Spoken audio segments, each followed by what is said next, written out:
Buenas noches, bienvenidos a la última emisión del año de Aguafiestas. Ha sido un año muy rico, muy rico para nosotros, para el programa, y un año muy tenso, con algunos, yo diría, con una degradación institucional durante el año que quizá a la Argentina le cueste remontar algún tiempo. Pero bueno, desde este lugar intentamos aportar lo que podemos para revertir esta situación. Y hoy hemos invitado a alguien que nos ha llamado mucho la atención porque ejerce la política de un modo, yo diría, performativo, ¿no? Porque ha hecho especie de performance casi posmodernas, podríamos decir, este año. En un momento vendían dólares en la calle Florida para demostrar que la compra-venta de dólares no puede ser obturada por el Estado. En otro momento hicieron una especie de clausura de la AFIP para demostrar que los impuestos que pretende cobrar la AFIP son abusivos.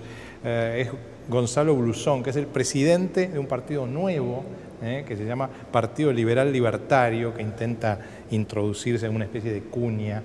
Y nos acompaña, como siempre, nuestro amigo Ricardo Matosian este año. Vamos a charlar un poco porque parece muy interesante esta idea de la aparición de un partido liberal distinto, ¿no?, a lo que en la Argentina se consideró tradicionalmente el liberalismo, porque en la Argentina el liberalismo se lo asoció a ciertos personeros de los golpes militares, a Martínez de Oz, e incluso mucho la gente lo asocia a Menem. Entonces vamos a tratar de charlar con Gonzalo a ver qué es esto, hacia dónde apunta. Vamos a los auspicios y enseguida al curso del programa. Gonzalo, quizá esta introducción que yo formulaba recién nos lleva a la cuestión de la distinción entre el liberalismo conservador y el liberalismo. ¿Qué tendrías para decir de esto brevemente? Yo creo que el liberalismo en serio, y de alguna manera nosotros empezamos con este proyecto en Argentina hace un par de años, justamente porque el liberalismo estaba ausente dentro del discurso y del debate político. Creo que hubo mucha gente que se disfrazó de liberal para, de alguna manera, tratar de captar algo que en ese momento era aceptado por la población, pero el verdadero liberalismo es el que es el liberal en todos los ámbitos, ¿no? Yo creo que no existe tal cosa como liberalismo conservador, realmente creo que será un pseudo-liberalismo, pues yo veo que la libertad es algo inescindible. Uno no puede ser liberal en lo económico y no liberal uno no puede apoyar la libertad en lo económico y no los derechos civiles o las libertades individuales, de la misma manera que también de alguna manera las socialdemocracias que apoyan las libertades económicas y no las libertades, las libertades civiles y no las libertades económicas están siendo contradictorios. Creo que ¿Alzogaray qué era? Alzogaray se definía a sí mismo como un promotor de un socialismo de mercado, lo decía él mismo. Yo creo que de alguna manera sí promovió las libertades económicas, pero tenía esa contradicción que tienen algunos conservadores de no apoyar 100% las libertades civiles o las libertades individuales. Creo que nosotros lo que venimos a hacer es atraer, espero, un aire de frescura, un aire de recuperación de un montón de valores que fundaron este país, que fundó la Constitución de 1853, que fundó Alberdi, recuperar un poco esa tradición y volver a hablar de la libertad en todos los ámbitos, ¿no? Un liberalismo moderno que realmente apoya las libertades, vengan de donde vengan. Ahora vos acudís a esa tradición. Ahora, si pensamos en Roca, en Pellegrini, en realidad hoy Roca, Pellegrini serían hasta cierto punto dirigistas, porque si uno piensa lo que hicieron, digamos, no era dirigir la inversión para cualquier lado. Ellos decían, bueno, acá están las curtiembres, acá está, digamos, ellos fueron como marcando un camino para los inversores. Y si uno piensa, por ejemplo, incluso ya no en la Argentina, pero en Japón de posguerra, el MITI, que era la Secretaría de Comercio, lo que acá manejaría Moreno, ¿no? El MITI era muy dirigista, es decir, con una política donde reinaba globalmente el liberalismo, pero dentro había muchas regulaciones. Yo intento no medir con los parámetros actuales personajes históricos, porque es muy difícil ponerse en la cabeza, en la cosmovisión de esa época. Si hoy yo tengo que analizar ciertos personajes históricos, te diría que sí, que son conservadores, dirigistas, y de liberales no tenían nada. Por lo menos con la concepción que hoy tenemos del liberalismo y con lo que hemos aprendido con los años, ¿no? Es cierto que el liberalismo con los años ha evolucionado filosóficamente, incluso en teoría económica, en un montón de cosas, ¿no? Y creo que qué es lo importante del liberalismo. Ahora, estos dos modelos que yo te señalaba, el de Roca Pellegrini y el del Japón de posguerra, tuvieron éxito, siendo hasta cierto punto que teniendo algunos elementos de dirigismo. Lo que pasa es que ahí está un poco... hay algo que vemos, que es algo que vos decís que podemos decir que hubo éxito, pero no sabemos qué hubiera pasado si se hubiera dejado igual un poco más de libertad. Si se hubiera aplicado realmente medidas liberales y realmente no dirigistas, que eso hubiera sido aún más exitoso. Nosotros podemos decir, bueno, Japón de la posguerra mejoró de la devastación que arrancó. ¿Progresó? Sí, progresó. Y si se hubieran aplicado medidas realmente liberales y no dirigistas, quizás hubiera progresado aún más. Nosotros podemos analizar qué es lo que pasó. Y decimos, bueno, ciertas medidas dirigistas llevaron un progreso. Y si no hubieran estado esas medidas dirigistas, ¿no estarían Japón mejor que ahora? Ahí es muy interesante porque quizá el contramodelo de Japón de largo plazo, ¿no?, sería Estados Unidos. Estados Unidos sí era un modelo quizá mucho más liberal, y terminó en la crisis del 29 del 30. Y acá la pregunta... Sí, igual la crisis, yo creo que la crisis del 29 es una crisis... Yo no soy un economista, pero por suerte en el partido tenemos un consejo académico de lujo, un consejo honorario, perdón, de lujo, entonces está lo preside Alberto Venegas Linchijo, y de esto hablo un montón, y hace poquito estuve en una conferencia, y yo creo que claramente si uno analiza lo que pasó con la crisis del 29, es una crisis de dirigismo, no es una crisis de libertad. Digamos, la crisis del 29, de la misma manera que la crisis ahora que hubo en el 2008, son crisis producto de la intervención que tuvo en su momento la Fed, que tuvieron los bancos centrales dentro de la política monetaria. Sí, eso llevó a la expansión monetaria, que fue el furor, el boom de los años 20, ¿no? Esa expansión que hubo en Estados Unidos en los años 20 y al crash en el 29. Ahí hay como una discusión entre liberales, ¿no? Porque algunos sostienen efectivamente que es esto, la expansión monetaria, etcétera, pero hay otros que dicen, no, el liberalismo, el capitalismo liberal, cuando se produce una desconfianza del público en la moneda, es imparable. Es como las enfermedades en el ser humano. Son connaturales al ser humano. La desconfianza en el liberalismo es como la enfermedad del ser humano. En determinado momento la gente que está apalancada en determinada moneda quiere salir de esa moneda y el sistema se cae por un tiempo. Sí, dentro del liberalismo se puede decir que hay varias corrientes sobre cómo debe ser tratado el tema de la moneda. Yo tengo la mía, yo creo en la libertad de monedas, creo que monedas que compiten sería lo mejor. Igual no estoy apoyado por todos los miembros del Partido Liberal Libertario, pero creo que algo es importante destacar, que la moneda no es otra cosa que una mercadería más. Hay veces que la gente quiere esa mercadería y hay veces que no la quiere. ¿Por qué la gente prefiere el dólar antes del peso? Y porque el peso está peor manejado que el dólar. Las dos son moneda fiduciaria, las dos son moneda fiduciaria. En los dos países hay inflación, en los dos países hay inflación. ¿Por qué uno prefiere una moneda y no la otra? ¿No? Y creo que es importante dejar que la gente decida, que las monedas compitan. Si nosotros pudiéramos operar en la Argentina en dólares, en pesos, en euros, en yenes o en una moneda emitida por un banco, quizás que dice lo voy a respaldar en oro. Llega acá el banco X y dice yo voy a emitir unos bonos respaldados en oro y porque quiero que se utilice mi moneda, quizás sería la moneda elegida por todos, ¿no? Entonces creo que lo importante para evitar esto que vos decís, la desconfianza que a veces surgen en la gente que tiene desconfianza por la moneda, lo importante es permitir que la gente elija. Es cierto, hay veces que la gente desconfía de una moneda, bueno, démosle la posibilidad a la gente de que elija la moneda con la que quiere operar. Ahora, el planteo liberal de ustedes, la ideología de base del partido, excede un poco el marco de la economía, ¿verdad? Es que el liberalismo excede la economía. Sí, exacto, a eso creo que... yo voy a esto. ¿Cómo, por ejemplo, en los Estados Unidos hay mucha más libertad? Por ejemplo, una persona, si quiere andar en motocicleta sin casco, andan sin casco y nadie le va a exigir que se ponga el casco. El cinturón de seguridad sí es obligatorio, ¿no? Pero hay un cierto problema sobre la libertad, porque la libertad primera de un hombre es sobre su vida, matarse, ¿no es cierto? Poner fin a la vida. Eso no puede ser un delito, ¿no es cierto? No puede ser un delito, no lo es, primero porque no se puede sancionar al autor del hecho porque está muerto, pero de todas maneras siempre estuvo mal visto. El liberalismo tal vez no lo ve mal, y entonces de alguna manera todas estas formas de protección que son impuestas las ve mal. ¿Ustedes piensan de esa manera? Primero igual si me permitiste, quería hacer 2 aclaraciones. Uno, creo que es importante eso que dijiste. El liberalismo no se suscribe a los... no se centra únicamente en lo económico, y creo que el liberalismo además no es una teoría económica, creo que es un error bastante común de los argentinos porque hubo muchos referentes económicos que se llamaron a sí mismos liberales.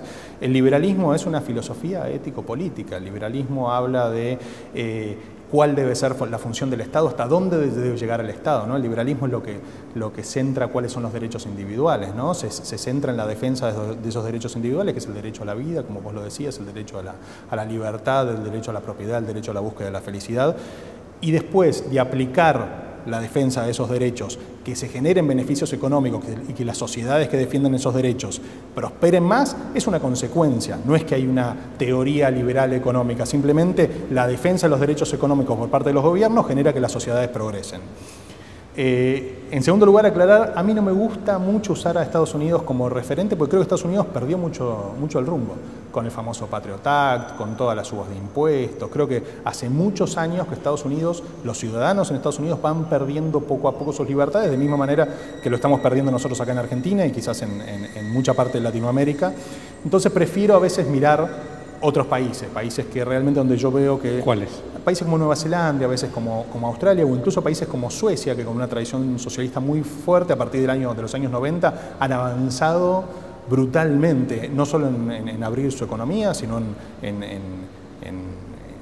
avanzar, en otorgar más libertad, en no restringir tanto las libertades de los ciudadanos en Suecia. Con respecto a las regulaciones que vos decías, lo que yo lo llamo mucho paternalismo estatal, ¿no? Porque parece que uno crece y a pesar de que uno se independiza de los padres, viene un señor papá Estado a decirte, no, mira, no fumes en restaurantes, no salgas ponete el cinturón de seguridad, ponete el casco. Yo la verdad, si ando en moto ni loco, voy sin casco. Yo en mi auto, antes de que hincharan tanto y obligaran a usar el cinturón de seguridad, yo siempre usé el cinturón de seguridad y en mi auto obligaba a los demás pasajeros, como es mi auto, decía, es mi auto, si quieren viajar en mi auto, se ponen todos el cinturón de seguridad. Pero creo que es algo que no tiene que decidir el Estado. Es algo que a veces despierta muchas pasiones y la gente me grita y me dice, ¿qué barbaridad estás diciendo? Yo creo que realmente, por ejemplo, podría estar resuelto por una compañía de seguros. Yo no te aseguro tu auto si vos no usás cinturón de seguridad. O no querés usar el cinturón de seguridad, te triplicaré la prima, porque la verdad que es un riesgo.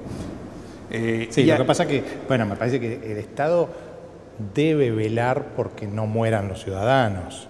Y entonces, desde ese punto de vista, vos podés decir, sí, yo lo uso voluntariamente. Ahora, a mí me pasó, por ejemplo, que yo no lo usaba, hace mucho tiempo no usaba el cinturón, hasta que compré un auto que me hacía ruidito.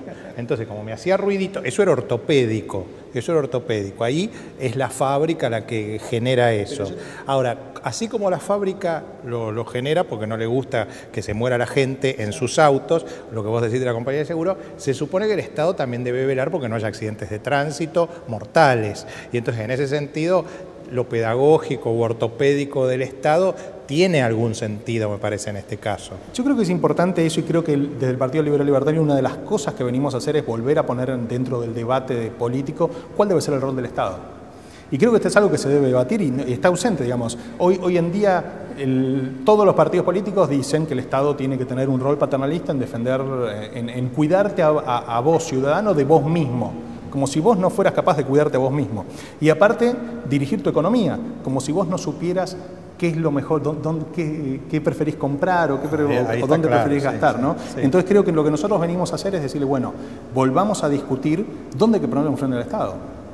Bueno, ahí hay temas, ¿no? Por ejemplo, el de la droga. ¿Cuál sería la posición de ustedes frente al tema de la droga? Mira, para que te des una idea, yo no tomo ni alcohol. No me Eso gusta. Está muy mal. No, ¿sabes qué? Tomo en Navidad, en Año Nuevo, un poquito, una copita de champán, media copita de champán, porque no me gusta, la verdad que no me gusta perder control de mí mismo. Y cuando tomo de más, siento que pierdo el control. Tomé mucho de chico, ¿no?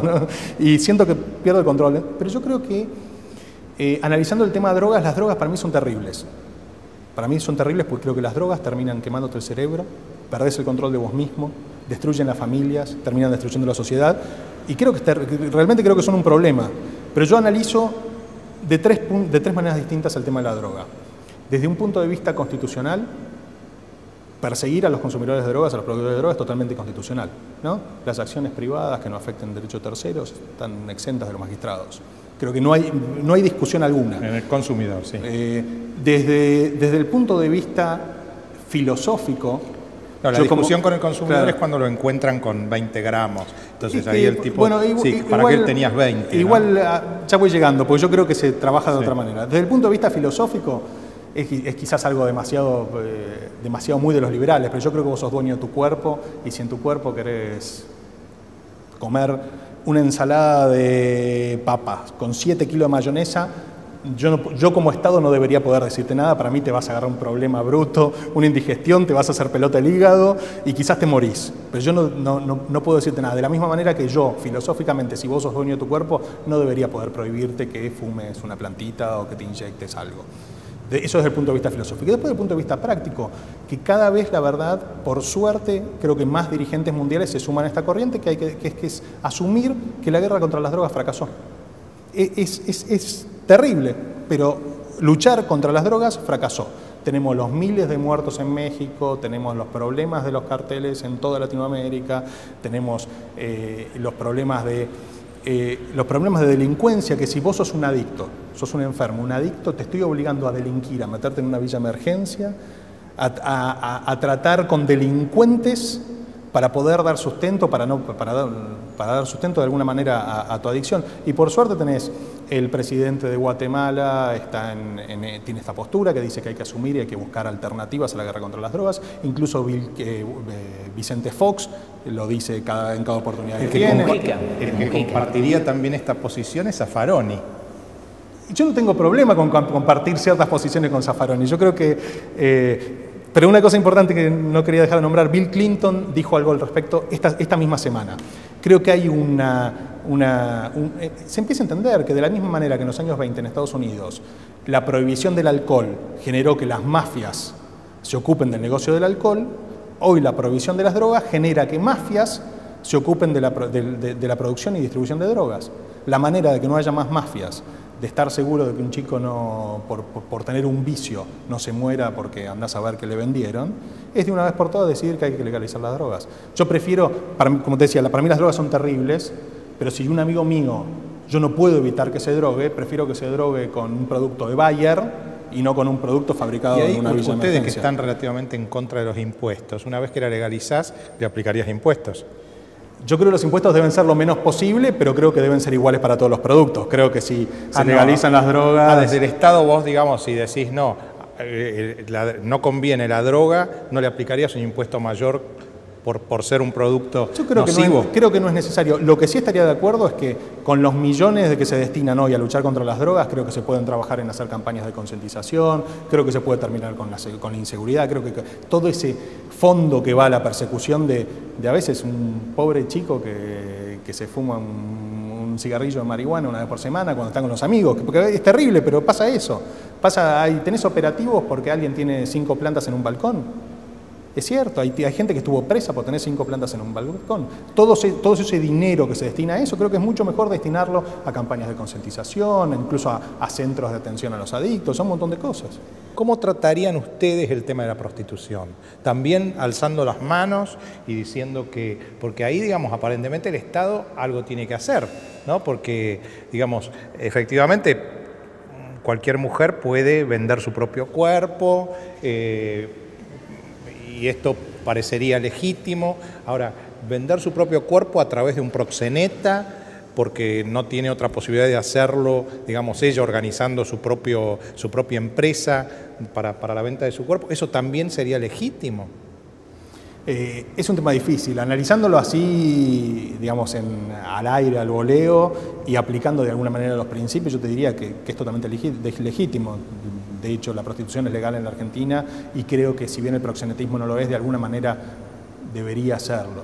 Y debería serlo principalmente porque a lo que empuja esta ilegalidad del proxenetismo es a que se formen las mafias, a que terminen comprando protección policial, a que terminen comprando protección judicial, de los intendentes, del poder político, digamos. Esto de empujar una actividad, por más terrible que sea la actividad, a la ilegalidad, lo que te hace es te arma una mafia de la que participan los proxenetas, los policías, los jueces, el poder político. Eso es lo que hay que terminar. Si nosotros podemos, y de hecho esa mafia es la que genera finalmente el verdadero problema de esto, que es la trata de blancas. Digamos, si esa mafia, si todo no se tapara, no se empujara todo a la ilegalidad, la trata de blancas no existiría. Digamos, la chica que trabaja en el local de ropa de acá a la vuelta, ¿vos dudás si es esclavo o no, si la tienen ahí atendiendo por la fuerza? No dudás, porque es un local a la calle, vos entrás, sabés que está ahí, si tuviera algún problema te lo diría, se iría. Entonces, empujar todo esto, en cambio, si la chica esa vendiera ropa en un sucuyo, donde vos tenés que entrar por una puerta, lejos, que vos entrás, pasás 2 puertas, estás escondido, te piden contraseña para llegar, vos no sabés, y la chica tiembla, vos no sabés si está ahí por voluntad propia, digamos. Esto de empujar a la prostitución, que es algo terrible, a la ilegalidad, lo que termina generando es los problemas de la trata de blanca que estamos teniendo. Entonces, yo desde una cuestión, igual que con las drogas, llego casi a las mismas conclusiones desde una postura filosófica de aplicar los principios del liberalismo como una cuestión práctica. Creo que el empujar esto a la ilegalidad es lo que genera la trata de blancas y hay que terminar porque es un problema verdadero y hay que terminar con eso de una vez. Ya que mencionas la palabra filosófico, ¿quién sería el referente filosófico? ¿Robert Nozick?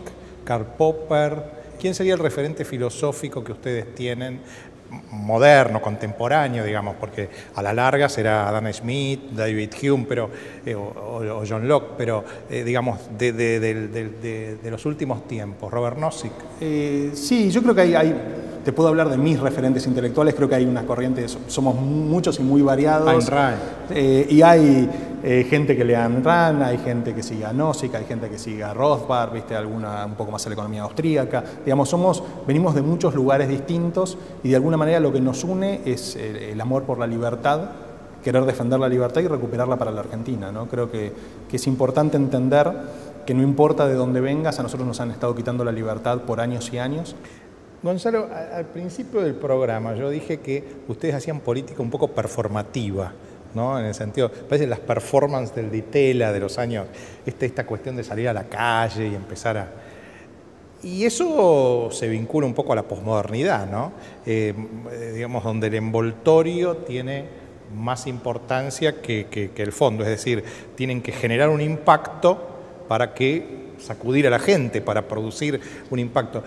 Y la posmodernidad, justamente, yo diría que no está precisamente vinculada al liberalismo, ¿no? La posmodernidad se vincula más bien a Nietzsche, al romanticismo, a Schopenhauer, y en ese sentido no está vinculada a las corrientes más empiristas o liberales, ¿no? Inglesas. ¿Cómo se articula esta aparente contradicción? Sí, aclaro, yo no me considero para nada posmoderno y esa negación de la razón y un montón de cosas. Por ejemplo, de hacer algo para que salga en la televisión, como dijeron ustedes, es típicamente posmoderno. ¿Viste? Vos tenés que hacer algo de tal característica y de tal formato que sea apto para que la televisión lo capte y lo divulgue. Yo creo que el objetivo nuestro hoy, y es quizás para lo que trabajamos en estas acciones de impacto, hoy estamos con el Partido en Formación en la Ciudad de Buenos Aires, nuestro objetivo es tener candidatos en el 2013 y para eso estamos con la ley nueva que nos exige 4.000 afiliados y estamos en proceso de afiliación que la verdad es algo muy complicado. Entonces la única manera de conseguir visibilidad para que la gente se acerque a participar del partido es generando noticias de impacto. Digamos, hoy desgraciadamente, ojalá lo fuera, defender la libertad no es noticia en la Argentina. Es terrible que eso pase, que alguien esté defendiendo la libertad económica, que alguien defenda la libertad de disponer del fruto de tu trabajo, como cuando te lo restringieron para que no podías comprar dólares, que alguien defienda eso, hoy no es noticia. Entonces la manera de hacerlo es con acciones de impacto. Y la verdad que yo creo que nosotros logramos esas acciones de impacto porque ninguno de nosotros, o la mayoría de nosotros, no viene de otros partidos políticos. Gonzalo, porque ahí un poco la pregunta sería, ¿qué pasa si ustedes no llegan a obtener los votos suficientes para tener ese diputado y a su vez se lo sacan a otros partidos que quizás no sean del todo liberales, como el PRO, por ejemplo, pero que en la compensación o en la comparación con el kirchnerismo, obviamente son más republicanos y más liberales y terminan finalmente siendo funcionarios al kirchnerismo? Sí, yo me veo cada vez más lejos del PRO. De alguna manera creo que PRO terminó siendo esclavo de su propio juego de seguir las encuestas y le pasó cosas como, por ejemplo, yo decía, mientras el kirchnerismo se roba la República, tenés al PRO haciendo bicisendas. Cuando fue la votación de YPF, de alguna manera el bloque del PRO votó en contra, pero al día siguiente Macri salió a aclarar que si él fuera presidente no la volvería a privatizar. Entonces tiene esas contradicciones para quedar bien con un electorado que no tiene que ser el electorado de izquierda. Está en ese afán de tentar al electorado de izquierda, termina dejándole al kirchnerismo que se robe la República. Y yo, cuando me hacen muy seguido esa pregunta y le hago la respuesta la tengo casi calcada a todo el mundo. Le digo, si la Ciudad de Buenos Aires, si vos tuvieras 30 diputados por la Ciudad de Buenos Aires, preferís tener 30, para defender tus libertades, preferís tener 30 diputados son 25 diputados del PRO, o preferís tener 24 diputados del PRO y uno del Partido Liberal Libertario. ¿Cuál crees que es la composición que va a defender mejor tus libertades? Bueno, es un interesante colofón. Te agradezco muchísimo, Gonzalo. Durante el verano vamos a emitir en Aguafiestas los domingos, como siempre, a las 9 de la noche, los programas que la gente ha pedido, algunos de los programas que hemos hecho durante el año, que la gente más ha pedido, los vamos a repetir durante los 8 domingos de enero y febrero, y en marzo, si los hados y los dioses nos son favorables y la Argentina sigue existiendo, volveremos, y no seremos millones, pero volveremos. Hasta el 2013.